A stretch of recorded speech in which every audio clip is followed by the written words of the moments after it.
Hello and welcome to the Deviants Tour Atlanta edition. I am so excited to be here with Eric Anderson of Karis Books, a wonderful independent feminist bookstore in Atlanta, and also my friend and de facto publicist, Vivian Shaw. Before I get into official introductions, however, I would be remiss not to acknowledge the pain that our nation is feeling amidst the loss of Black lives at the hands of our nation's law enforcement. To any Black folks who may be watching, your lives matter. To my predominantly white fans, we must do better. I've posted a link in our Crowdcast description for those who are looking to make a difference, for our friends who identify as QTPOC. In the meantime, please join me in a moment of silence to honor the lives of Tony McDade, Breonna Taylor, George Floyd, Ahmaud Arbery, and too many others.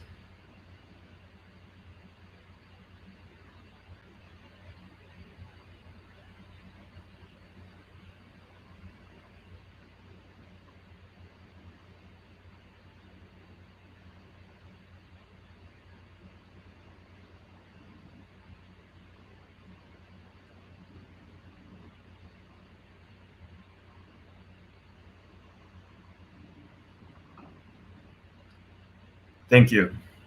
And now I'm going to pass the speaking stick to Vivian Shaw, who can handle the official introductions. Hello, everybody. I'm super excited to be here and to introduce some awesome co-hosts that we have for our Atlanta event.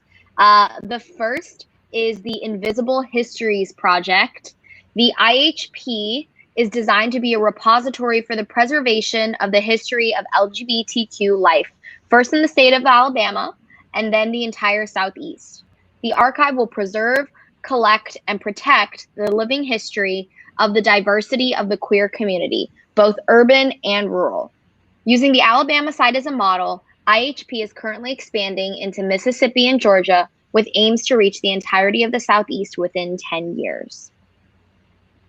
And with that, I would love to introduce both our bookstore partner and our speaking host today, E.R. Anderson. E.R. is the executive director of Karis Circle, which is the nonprofit programming arm of Karis Books and More, which is located in Decatur, Georgia, right outside of Atlanta, and it is the South's oldest independent feminist bookstore. Well, thanks, Vivian, and thank you so much, Eric, for having us. We're really honored to be the bookstore partner. We're excited to be here with the Invisible Histories Project. We really believe deeply in collecting queer Southern stories, so that's a huge part of our work. It's really wonderful to have that, and I think it's really honoring of the work that you do in the Deviant's War. So I'm really thrilled that they're the co-hosts on this project. So Karis is, as Vivian said, the South's oldest independent feminist bookstore. We've been around for 45 years. Our mission is to foster sustainable feminist communities, work for social justice, and encourage the expression of diverse and marginalized voices. And we do that through wonderful book events like this, through a number of support groups, conversations, and by supporting grassroots activists. So at this moment, we are supporting folks who are in the streets, protesting. We're supporting folks who are doing popular education. We're supporting folks who are taking care of young people, and doing direct action in all different kinds of ways. So it's one of the questions that I think many cultural spaces are having right now is do we continue on with our programming, or do we change up what we're doing? And we at Karis feel that all of our programs speak to the question of justice and the question of what's happening in the streets right now. And this book in particular, I think is really relevant for what's happening. And so I hope that as you're listening today, you'll start to ask some questions about that, because I really want to think about how our history as queer and trans folks, regardless of our race, obviously we're both white people here talking about this, but I think there's a real intersectional history here that we're going to get to engage around and learn some lessons for what's happening today. So I want to introduce our author today. Eric Cervini is an award-winning historian of LGBTQ+ culture and politics. He graduated summa cum laude from Harvard College and received his PhD in history from the University of Cambridge, where he was a Gates Scholar. The Deviant's War is his first book, and it's an incredibly impressive book. So I can't wait to dig in.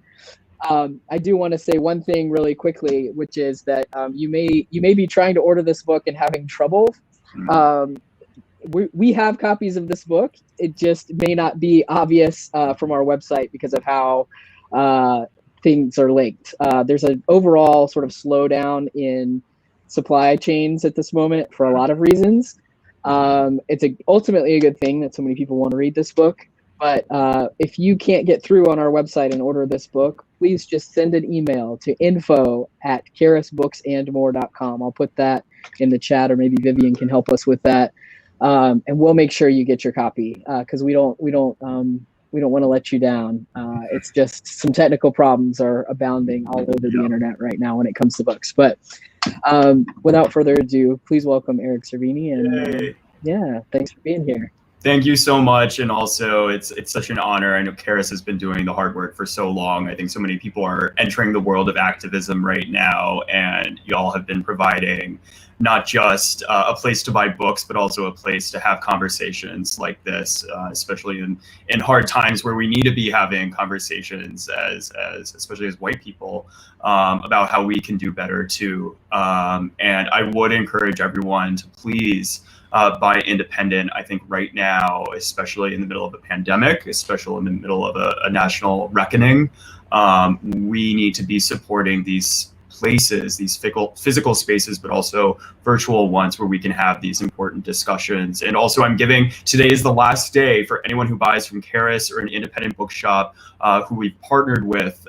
If you submit the receipt, there's a link in the Crowdcast description. You just press the little I, or you can go to ericcervini.com/book.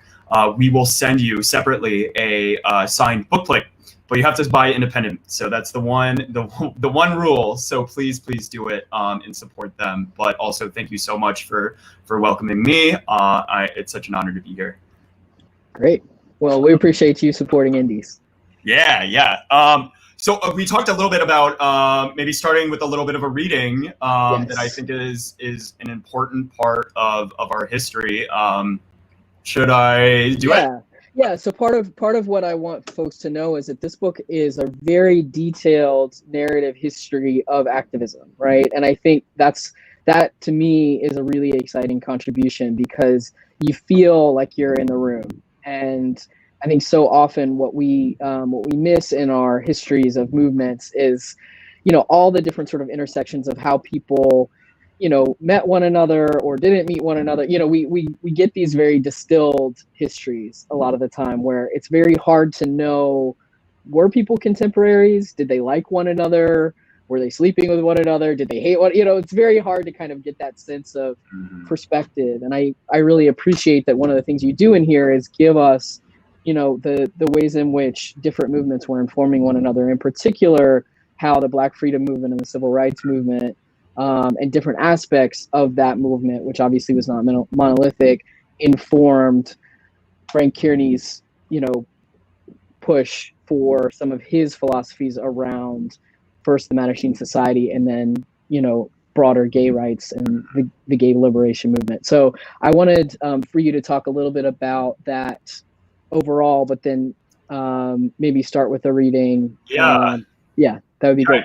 Thank you. Yeah, I'd love to. And I've been seeing a lot of great posts recently about Stonewall and how, two important facts about Stonewall: A, it was a riot, and B, that it was led by trans women of color. And I think that's important, and it's of course a pivotal moment in our history, but we need to be thinking longer, because I think just focusing on that one night actually minimizes the role of the Black freedom movement. It minimizes the role of trans women of color, not just that one night, but throughout the entirety of the pre-Stonewall homophile movement, as it was called, and afterwards. And so, as you said, I don't think you can tell the story of the homophile movement queer liberation without also telling the story of the Black freedom movement. And so that's something I tried to do in this book.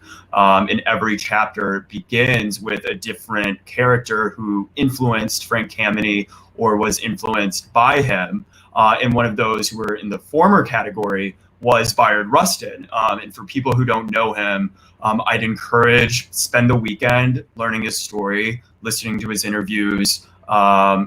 There's an incredible documentary called Brother Outsider, where you can hear his own words. And he was Black, openly gay, but also forced into the closet. And so I'm going to read a little bit of his story that's in this book. And you can see intersectionality at work, and also how oppressors see that same exact system and how scared they are of those kinds of overlaps. So this is chapter 10, The March. On August 13th, the same day, J. Edgar Hoover reviewed the fingerprint analysis of the homosexual constitution of the Mattachine Society, Senator Strom Thurmond of South Carolina stood on the floor of the United States Senate. Thurmond, a vehement segregationist, had information that would wreak havoc upon and perhaps even collapse the Black freedom movement's upcoming March on Washington, scheduled for August 28th. Armed with ample evidence, the senator announced that the chief architect of the march was a sexual pervert. Bayard Rustin had many strikes against his name: Black, gay, socialist, pacifist. In 1944, while the Quaker-influenced Pennsylvanian was in jail for refusing to fight in World War II, a prison psychiatrist described him as a classical picture of a constitutional homo, the invert type, the high voice, the extravagant mannerisms, the tremendous conceit, the general unmanliness. Over the next 2 decades, authorities arrested Rustin more than 20 times for his nonviolent, Gandhi-inspired activism. But one of his arrests haunted him for the rest of his life, ensuring that his name remained in the shadows of history. On January 21st, 1953, Rustin spoke about African decolonialization in Pasadena, California, on behalf of the Fellowship of Reconciliation, or FOR, a peace organization. By then, he was on the path to becoming an American Gandhi. In 1947, he had co-directed the country's first freedom ride, designed to test the Supreme Court's desegregation of interstate transportation. By 1953, he was speaking to captive audiences across the United States. After Rustin's Pasadena speech, at 3 a.m. that night, police officers arrested Rustin for performing oral sex on 2 men in the back of a car. A judge sentenced him to 60 days in jail. One gay FOR member, upon hearing the news, wrote to Harry Hayes' Los Angeles Mattachine Society. Was there any way he could be saved? The Mattachine could do nothing, and Rustin served the full 60 days. Civil rights leaders began to see him as a liability. When Rosa Parks' bus boycott began in Montgomery, Alabama, FOR officials warned that Rustin's involvement would set back the whole cause.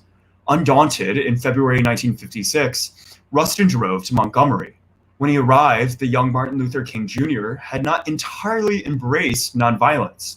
Floodlights surrounded his house, which had been bombed by white terrorists only days earlier.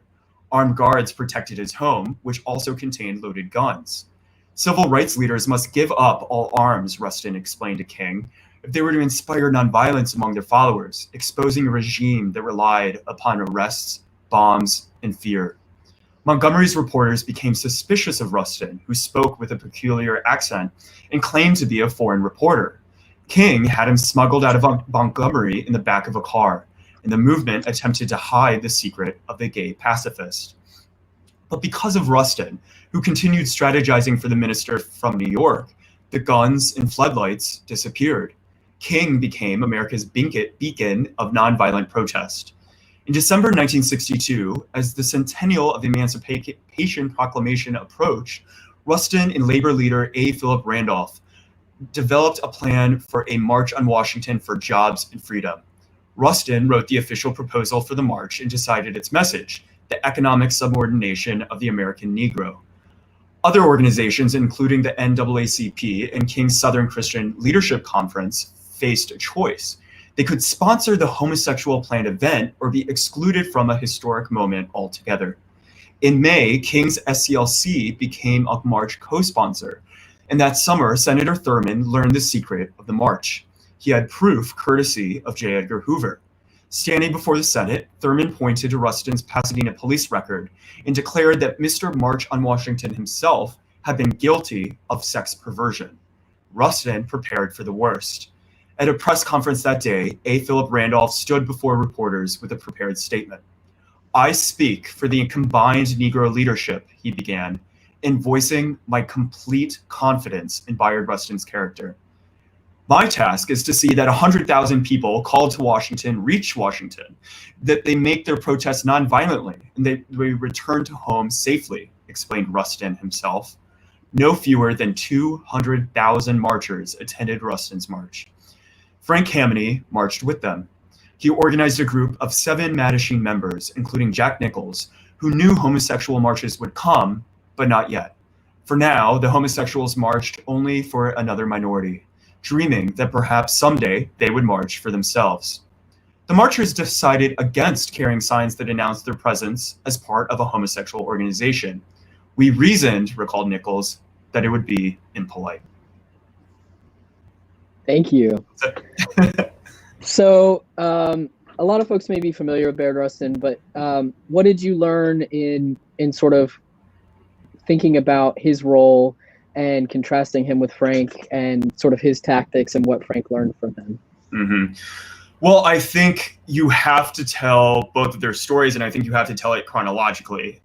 You have to understand that Rustin was essential and also hidden within the Black Freedom Movement because he was seen as a liability. And it's something that the movement was grappling with for decades, was this concept of being inherently immoral. So then when you add an extra layer of sexual deviance, then that's something that they were very scared of. But of course, this moment where Thurman stands up and announces that Rustin is a pervert actually in a way helps Rustin, because now that you have this Southern racist senator coming for Rustin, you see them have no choice but to, rally behind him. And then after that, he actually ends up being a bit more publicly involved.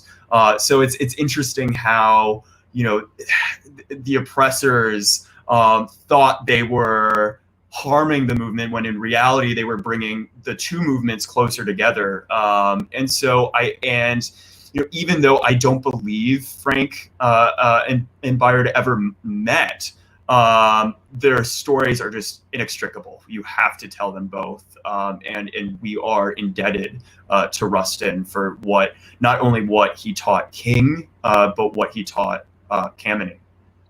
So one of the things that I noticed pretty quickly in the narrative is that Kameny, by being a Jewish atheist, sort of has this built-in guard against the Christian shame machine that seems to really propel a lot of the homophobia that's going on in the early, in the 30s through the 50s, right? Like this push in American government. And he, I think also because he's clearly very brilliant, it's just like, well, that's irrational. Like he's just like, I don't buy it, Yeah. Yeah. And so I wonder if you could talk a little bit about the question of, shame and sin, because those two things seem to be, he just rejects that. And so I think while he does seem to struggle, he very quickly comes to the place of, if we reject shame, then we, start to dismantle some of these arguments about, well, we're more susceptible to blackmail, we're more susceptible to crime and all these other things.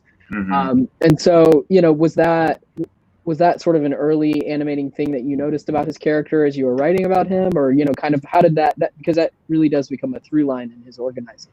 Absolutely. And that was one of his conflicts too, was for him, it was a matter of rationality and logic, where, he rejected sin and shame taught within Christianity or Judaism in his case, before he came out as a gay man. And even after coming out, it took several more years before he came out to his mother, before he would publicly proclaim his own homosexuality, and seeing the importance of that.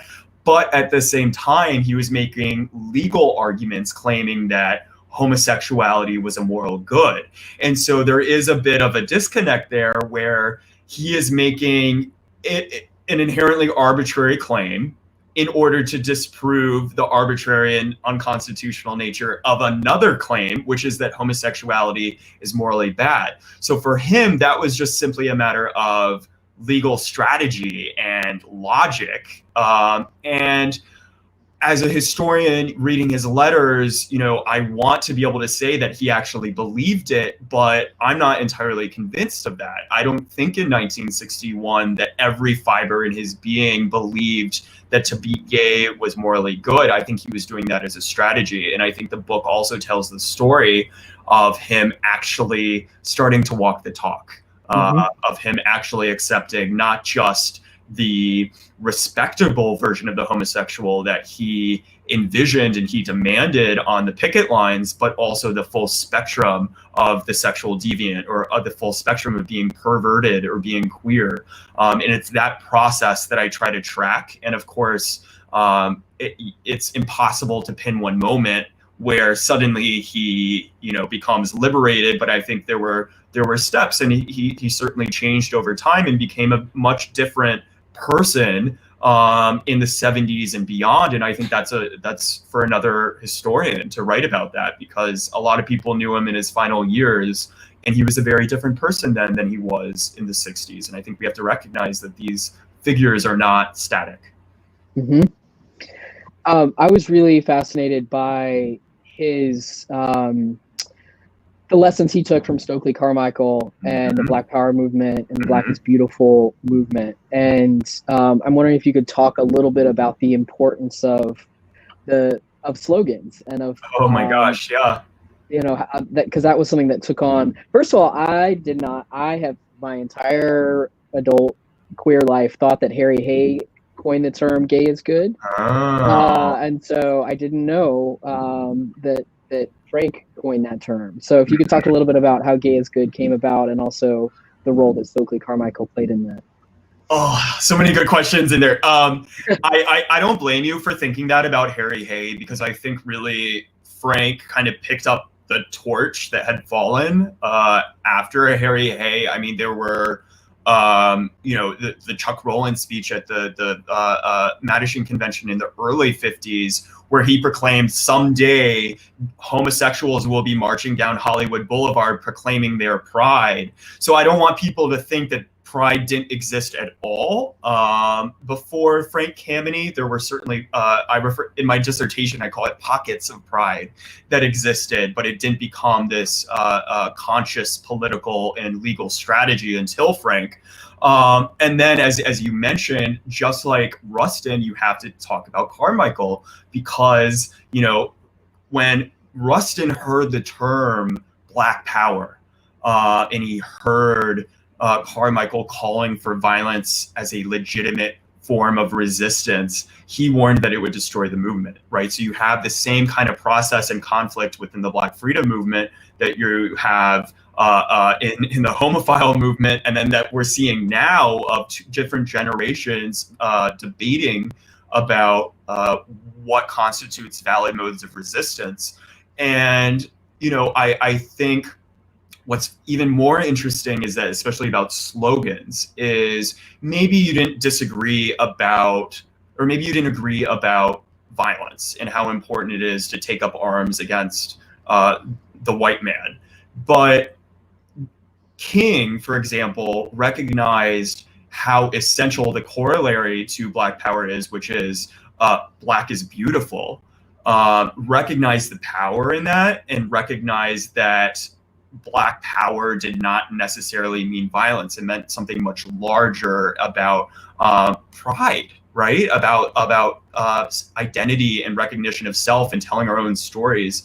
And so even at King's SELC conventions, they started deploying that slogan, even though it was most used by Carmichael. And then, of course, Kameny hears it and he sees it and he recognizes the power of a slogan and develops in '68, an entire year before Stonewall, Gay is Good. And something that the argument I make in my dissertation that's more implicit in the book, the real analysis is in the endnotes. For any historians who may be watching like Invisible Histories, folks, I'd encourage you to read the endnotes because a lot of my historical analysis got put there, even though I wanted it to be like in its own separate section. But please read the like substantive footnotes or endnotes rather. And part of the argument I make is that most historians would claim that slogan, "Gay is Good," is kind of the moment when, even before Stonewall, that gay power really came to be, that this idea of pride shifted from respectability to gay power or gay liberation. And I would argue that he made that same claim, that same moral argument in '61 with his Supreme Court brief. And it's actually a much longer, continuous story that we need to be telling about how the pride of today first came to be. Mm-hmm. Because you see in the Supreme Court brief, the idea that like, you can't shame me, like you're not going to shame me, and I think that's also the first, you see this sort of nascent bubbling up of what would it mean if we're a minority? What would it mean if we're an identity? It's the beginning of identity group politics, right? Right. Right. And thinking about what can we learn from these other, if we really are 10% of the population, that's a block. What does that mean? And I think that seeing that logic begin to coalesce is really interesting. And I do think it's happening much earlier than what any sort of mainstream gay history has posited before, which I really appreciate. And I was interested in, you spend a lot of time on sort of the government's, letting us see the government's logic unfold.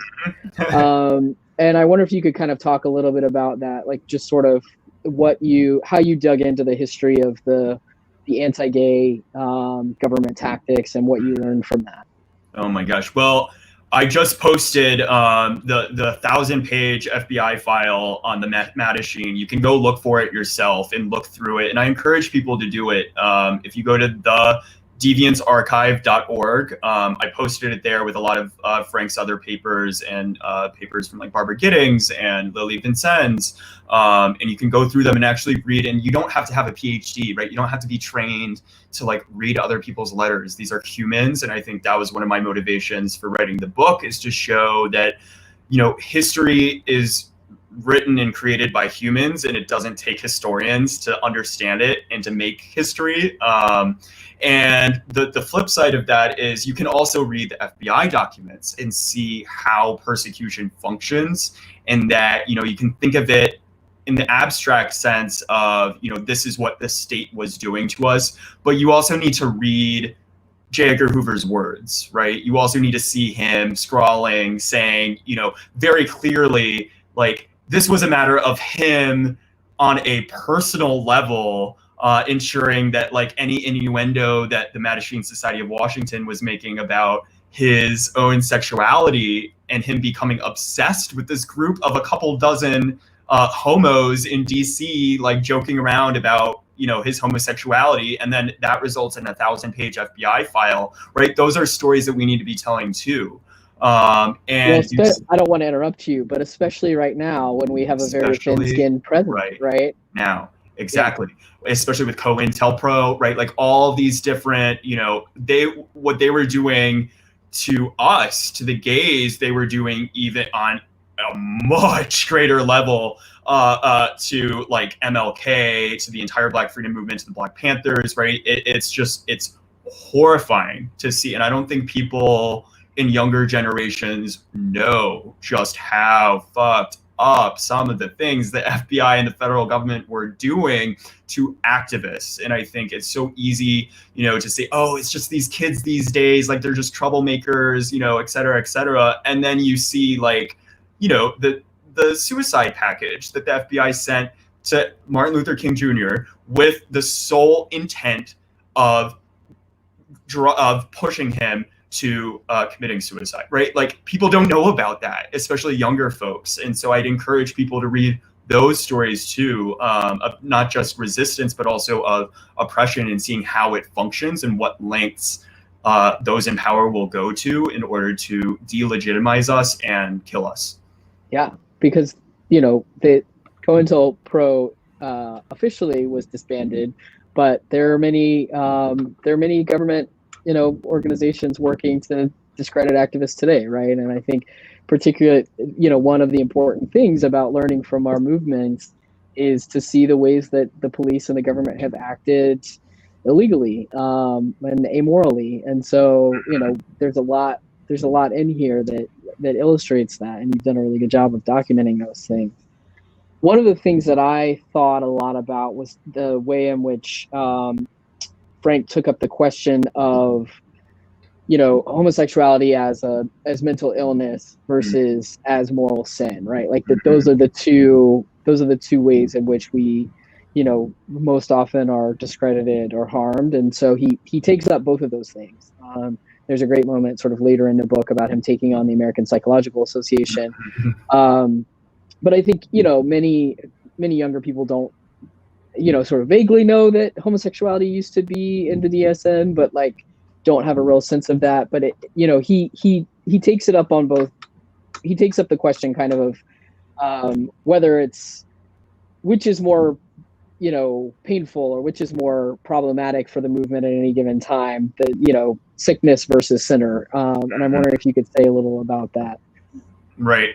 Yeah. And he would probably argue there's no difference, right? That he would literally say that psychiatrists represented the modern day priests of the 20th century, claiming that instead of homos being sinful, they're sick. And he saw it as the exact same categorization, the exact same issue. And, of course, after World War II, and there's plenty of great studies done about how homosexuality itself became a sickness when it wasn't necessarily that way, certainly not in the 19th century. And so, yeah, I think it goes to show that, like, it doesn't matter where the oppression is coming from or who's doing the categorizing. Like, you need to, in his words, fight back wherever it exists, right? Fight injustice wherever it exists, whether it's in the federal government, whether it's in a psychiatrist's examination room, whatever it is. He saw it all as interrelated. And also, I think the more complicated sense is, like, he would resist conflating causes, or saying I think this is one of the things where I'm a bit critical of Frank, of when he says, we should only be focusing on the homosexual issue. We shouldn't be making any kind of claims about the Vietnam War. We shouldn't be standing against, even though it's literally enshrined in the Mattachine Society's constitution that they would stand up for minority groups, they don't really act on it. It's a failure. And I think it tells us now, especially in the middle of a pandemic, when Pride is being reevaluated, the parades are canceled, we need to remember that Pride is about resistance. And it's not just about drinking from a rainbow Coca-Cola can. It's about fighting back, and specifically fighting for those we've forgotten in the past, because there are just so many instances, especially of people of color, the trans community being thrown out of our movement. And it's something that we need to recognize, we need to name it, and we need to do better, because that is where oppression exists. That is where injustice exists now. And we need to be fighting it. And that was actually one of my questions for you, is I've been so busy with this tour, and like kind of keeping an eye on the news too, and trying to be, mindful of, the space we're occupying. I was curious what the situation is like in Atlanta right now, and also what your opinions are about, people or institutions with platforms, whether it's Karis Books or me, what is our obligation to be part of this moment and fighting back? Yeah, I mean, one of the things that really struck me, I think, was on page 330 in the book, where you're talking about the emulation of, there's so, you know, at so many points, Frank emulates the Black freedom movement, but never actually forms deep coalitions with Black people. Like, he basically like just takes many intellectual, you know, he takes many great ideas from various Black activists, right? Whether it's Rustin or Stokely Carmichael or MLK, and then, but he never follows through. So there's this very poignant moment where it's basically like, you know, they make this kind of, you know, welcome, but it's what so many white activists do all the time, right? Which is like, oh, why don't you come to this thing we've already built, you know, black folks, and join us over here, because we've already decided all the rules and like figured out all the structures. But like, we know it's not cool that it's just a bunch of white people. So why don't you just like come sit with us and make this more interesting with your interesting lives, right? And I see that happening all the time in white queer spaces, right? And the other piece of this that I want to shift this to in a minute, after trying to answer your question more directly, is about the role of women and specifically lesbians in this. But you know, so often what happens in the mainstream LGBTQ movement is that you know, there's tokenization, and I think you see this at this moment with a lot of gay run businesses, or, you know, sort of, you know, major LGBTQ nonprofits like HRC, and you know, yeah, I mean, just people putting out statements that that say things like, we stand in solidarity with Black people. Well, that really says that there are no Black people in your organization, right? Like, if you have to be in solidarity with, that means that there's nobody that you're like, there's nobody building your leadership, you know, from the inside. There's nobody building your so I'm very troubled in this moment by that. And as a white person, that, you know, I've spent my whole life working in a multiracial organization in the South. You know, it's very hard for white folks to, you know, to get out of the way, right? It's something that I struggle with. I'm not a magic white person that doesn't struggle with this, right? We are raised in white supremacy to think that we have all the answers, or that we, if we don't have all the answers, we should fake it because there's something wrong with us if we don't, right? And then, you know, what comes up for me a lot in this moment. So in Atlanta, there have been protests every night, really brilliant strategic protests organized by, there's an organization called SNAPCO that's Black trans women led. So folks, I'll be really clear, like, folks have stepped into the breach. Like, they weren't necessarily planning or organizing these things on the front end. It's like some of their organizers have seen a need and they stepped in and they got people in line, right? And, you know, they've been very strategic. Some of their lead organizers. There are also other organizations, Southerners on New Ground, Project South, to name a few, that are Atlanta based, but that are more regional, global, you know, overall South organizations that are queer and trans led, that are just doing amazing work right now. And, you know, there are a lot of people who are new to movement work and new to movement spaces. And so Karis's goal has always been to be a place to receive people who are new to movement work, right? And so our goal is to be a big tent. And because my beef with, you know, the right, I always think it's really, one of the things I appreciate about your book is I think it's really important for us to study the tactics of the right, not so that we can emulate them, but to take what they do that's so effective, which is to say, to dumb stuff down, make it as simple as possible, and say, these are the good guys, these are the bad guys, you know, come sit by us because we're going to make your life better. On the left, we say, life's really complicated. Read a 500-page book about it, and then maybe we'll see if you're worthy, right, of sitting next to me, right? So I want these ideas, the idea, even if somebody's never going to read your book because it's too long. By the way, the end notes are like 200 pages. Yeah, so I gotta warn everyone. Yeah. It's not as long as it looks. And he's got a great podcast you can go listen to. I've heard that before. Yeah. But yeah.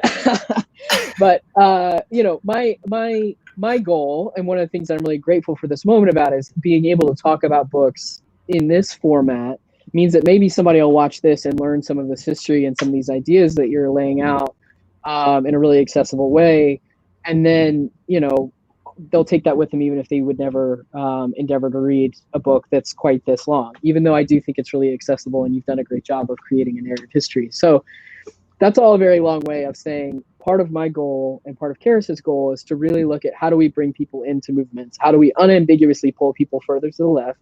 And how do we say, like, we all are needed in these movements? So, like, you know, even if you are a white person from the suburbs who's never thought about race, I think often there's this idea that, like, well, I don't know what to say. I don't know how to plug in. And so I don't want to offend anyone and I don't want to harm anyone. And I'm very invested in my idea of myself as a good person. So I'm just going to, like, shut down and bottle up. And that's a function of white supremacy. And so part of what we want to do is just, like, you know, bring you in, help you figure out how to talk about these things in ways that don't cause further harm, and, you know, give you some resources. So one of the things that's giving me a lot of hope right now is that, you know, almost every book that we sell about anti-racism is sold out. Like, sold out at the publisher, sold out on our evil competitor's website, sold out everywhere. Voldemort. Yeah, on Voldemort's website. So I think this is an interesting moment. And I think, you know, it's a moment that's come far too late, but I'll take it, right? So I think also for queer people, a lot of queer people are like, well, you know, Pride is canceled. Like, it's like, no, Pride should not be canceled. Like, we're queer 365 days a year. Let's figure out how to be anti-racist queers. Like, that's not, those things are not mutually exclusive. So one of the things that I, you know, really wanted to think about is the politics of coalition building that happened in this book. And one of the things that I really love is there's some quotes in here, both by Rita Laporte, I think, and Del Martin, who are two important lesbian figures and feminists. And Rita says, you know, we lesbians want first-class citizenship. You homosexuals are the last to care about that. I predict that only when, as women come to be accepted as fully human, will you gay guys be accepted.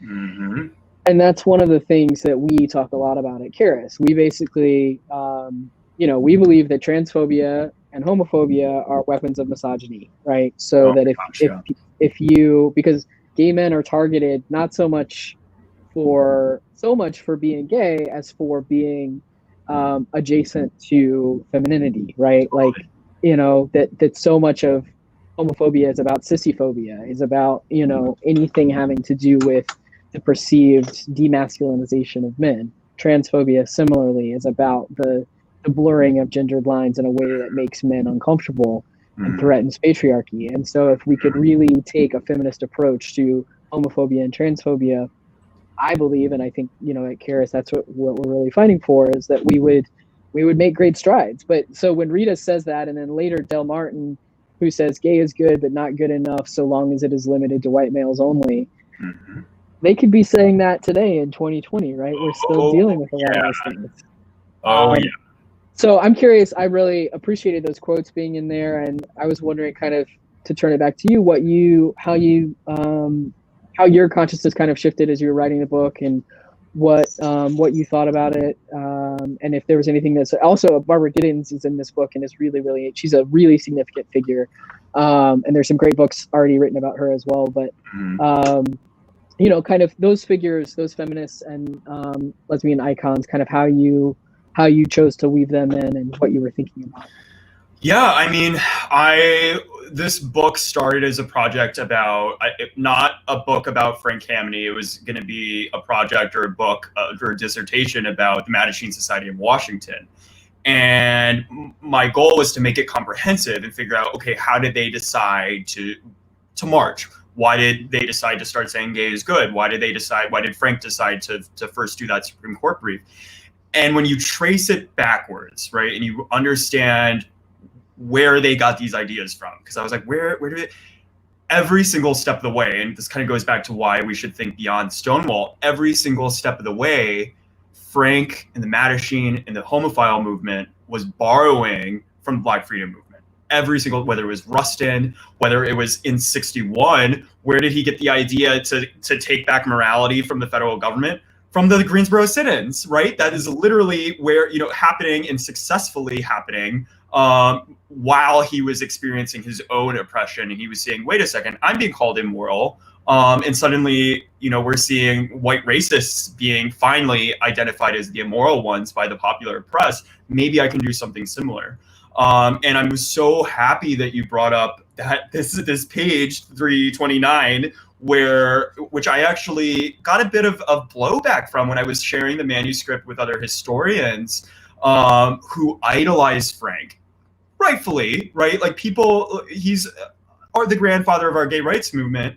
And I like that term grandfather because like grandfathers, we may love them. They literally gave us life, but sometimes they're kind of racist, right? Like sometimes they say things or make decisions that were like pretty messed up in the 50s and 60s. And I think we should own that. And we should recognize that, yes, you gave us life, literally, but also we need to learn from your mistakes. And this moment when the Committee for Black Economic Determinism at the University of the District of Columbia reaches out. It's a Black revolutionary organization that reaches out in 1969 to the Mattachine Society of Washington, this gay rights organization, and says, our struggles are linked. Let's ally. Let's do this. And they ask if they could come present to the homosexuals.